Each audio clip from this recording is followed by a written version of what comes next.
ngomong ini kok nyetir terus kon PR kon PR Samsudin Muhammad dia zaman dia itu ngomong nek dhek ya sih tes temen dia gak belum gak tes jadi polisinya Sultan betul mau kali ini oh gak iso aku terus waktu merasana aku gak tes terus rumah kita tes jadi aku beras jadi kayak tes temenan dulu sampai motornya gaya mana ini loh. Terus begitu menggok ini Pak AR model dituntun. Enggak yang kau malu dituntun Pak AR. Lu kok dituntun Pak? Lah opo ana dalan kaya ngene iki.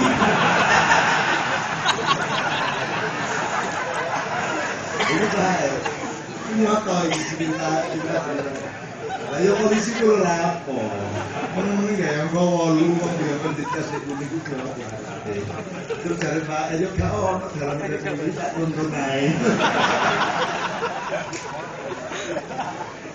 Nah, mulanya selawatan itu gunanya sederhana kalau iso gak antri, gak ada melalui birokrasi resmi. Kamu mendapat asuransi langsung dari Rasul. Karena Allah tidak menciptakan apa saja melainkan karena cinta dia kepada Muhammad yang itu. Laulaka ya Muhammad ma khalaqtu aku. Yang gitu. Jadi wis seneng banget wong Islam wis seneng. Jadi anak kowe kan Nabi seneng kok tak kandhani jin kaya apa wae. Setan kaya apa wae. Iblis kaya apa wae. Wong sakine kaya apa wae. Wong sing di bumi sing di kono-kono kabeh. Sing iso colarat gak iso colarat cara Jawa kabeh iku nek karo Muhammad abid takdir. Dan kalau mereka semua ditanya setan apa ya apa ditakon sapa makhluk Allah sing paling kehormati kabeh nyebut Muhammad. Aku bisa ngomong.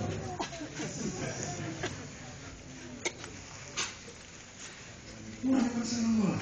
Mana ni aja tu semua ni aku selawat itu masalah. Wes stop semuanya. Sampai jatuh cinta pun menaruh sini gak iso selawatan, budaya selawatan dari jatuh cinta tapi gagal. Ono bukaan gini ya, ono orang tak sebut di sebelah dia orang. Ono tuh jane siji jane karep nang wis. Wis kedisian kan gerobokan.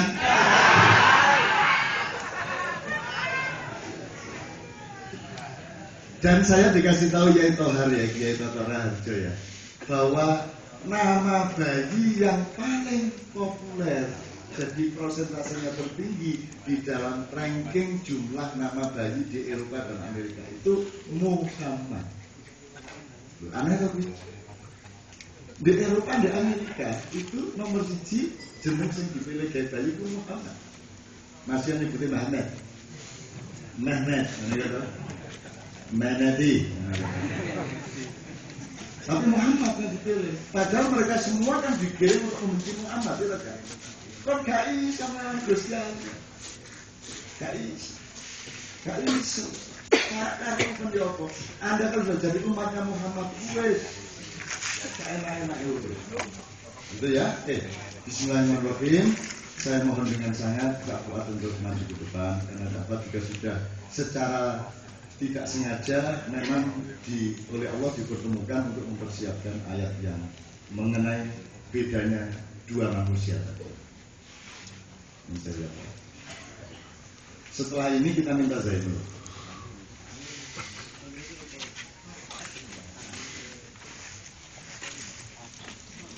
Assalamualaikum warahmatullahi wabarakatuh. Alhamdulillah, wassalatu wassalamu ala Rasulillah wa ala alihi washabihi wa ba'd. Mendengar Mia tadi melantunkan la ilaha illallah, saya ingat peristiwa di perjalanan dari Madinah ke Jeddah.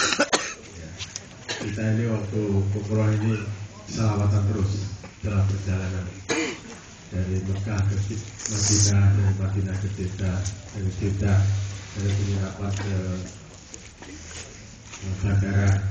Nah, Nia ini setelah melantunkan la ilaha illallah kok tahu-tahu lari ke belakang. karena mengucapkan la ilaha nyanyi itu di depan, di samping supir. Setelah la ilaha illallah kok lari ke belakang nyanyi. Ada apa nih? Karena supir gerak-gerak. Ternyata supirnya bolak-balik noleh. Kira kok suaranya mati, kira-kira gitu ya. Dan dia takut ini. Ya. Nah, supirnya bukan Arab, supirnya India. Nah. Supirnya India, ya. Ya ini mengingat pengalaman beberapa hari yang lalu, dan saya wajib menyampaikan salam dari teman-teman jamaah Padang Bulan yang sekarang bermukim di Mekah dan di Jeddah. Ya. Kami memang kontak dengan mereka sebelumnya, tapi kami memang tidak ingin merepotkan mereka. Sebenarnya teman-teman kita itu seandainya kita ke sana tanpa cari pesan hotel, mereka pasti mencarikan. Tapi kita nggak mau merepotkan. Jadi setelah di sana baru kita kontak. Ya. Kita kontak dan alhamdulillah di Jeddah ini ngumpul beberapa teman kita yang dulu aktif di Padang Bulan pada mungkin 10 tahun pertama. Sekarang mereka sudah tinggal di Mekah dan di Jeddah, dan mereka beruntun titip salam kepada jamaah semua. Saya sebutkan namanya saja. Yang pertama itu Muzakir Abdullah yang asalnya dari perbatasan Lamongan dan Gresik, ya. Kemudian istrinya Nelly Muzakir. Kemudian ada lagi Tobi Putin, ya. Ini yang selama di Jeddah selalu menemani kami untuk termasuk kita bermayah di tepi Laut Merah, ya. Kumpul pada malam hari. Juga ada Habib Musin, ya. Habib Musin yang sahabat kami sudah lama. Juga teman-teman yang lain. Ada beberapa mahasiswa saya dulu yang juga kebetulan di sana, dan semuanya bergembira dengan pertemuan yang terjadi atas izin Allah pada kurang lebih seminggu yang lalu. Nah, itu perjalanan umroh yang sangat menggembirakan kami semua, karena 19 orang, 3 diantaranya adalah anggota Kanjeng Putri, karena yang putra dulu sudah umroh lebih dahulu beberapa waktu yang lalu. Baik, saya akan merespon beberapa hal yang tadi sudah dibicarakan oleh Sanul. Yang pertama tadi, sebelum nanti masuk ke soal ayat mengenai dua jenis manusia yang disebut Allah di dalam surat Al-Baqarah. Yang pertama mengenai sebutan. Mengenai sebutan. Saya tanya, Imam Syafi'i itu yang kita kenal sebagai apa? Imam Syafi'i. Bukan Imam Syafi'i yang jual bakso di situ, bukan. Imam Syafi'i tentu kita semua sudah kenal. Yaitu satu dari 4 imam yang terbesar dan yang paling banyak diikuti oleh orang Indonesia. Tapi mungkin tidak banyak di antara kita yang tahu bahwa Imam Syafi'i itu menulis syair yang jumlahnya ratusan bait, bahkan punya satu antologi, satu diwan yang berisi puisi-puisi dari berbagai macam tema.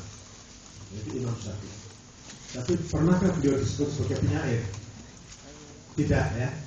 Tidak pernah beliau disebut sebagai penyair, tapi dia menulis syair. Sementara mungkin ada orang yang kadung disebut penyair, meskipun sudah 10 tahun tidak nulis syair, tetap juga disebut penyair. Nah, itu banyak. Nah, jadi Imam Syafi'i ini, saya kebetulan kemarin beli antologi puisinya Imam Syafi'i yang sudah direkam, termasuk ada suaranya, bukan suara Imam Syafi'i, tapi pembaca puisi Imam Syafi'i dibacakan dan direkam dalam MP3. Di samping bukunya yang dicetak. Jadi itu Imam Syafi'i.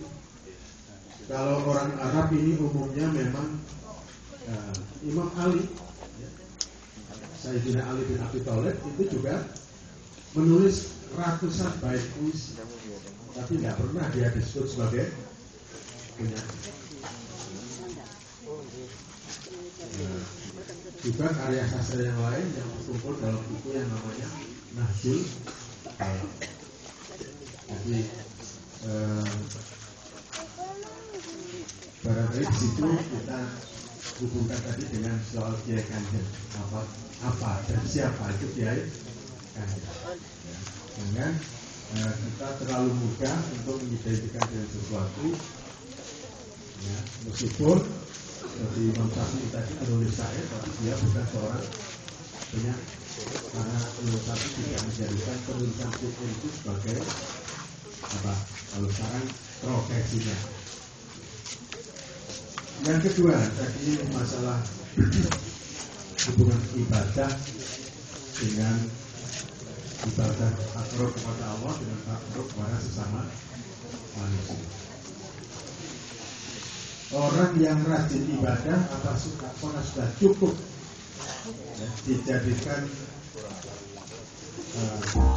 apakah seorang itu dapat disebut soleh hanya dari perilakunya yang rajin ibadah? Cukup apa tidak? Orang rajin ibadah cukupkah untuk menyebut dia seorang yang soleh? Cukup atau tidak? Belum. Karena masih harus dilihat sisi yang lain. Karena memang ibadah kepada Allah itu tidak bisa dipisahkan dengan, kalau di dalam istilah nanti, kedekatan kepada Allah tidak bisa dipisahkan dengan kedekatan yang sama manusia. Jadi tidak perlu ada istilah saleh individual. Kalau saleh individual bisa digambarkan orang yang rajin ibadah. Orang yang rajin ibadah tapi dia tiap hari berbuat buruk kepada sama manusia, dia belum dapat disebut sebagai orang yang saleh. Termasuk soleh individual pun belum.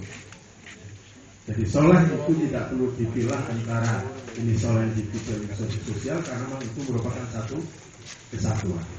Ibaratnya mata uang, ya kalau hanya satu sisi, maka dia bukan mata uang yang sah untuk bisa digunakan untuk membeli.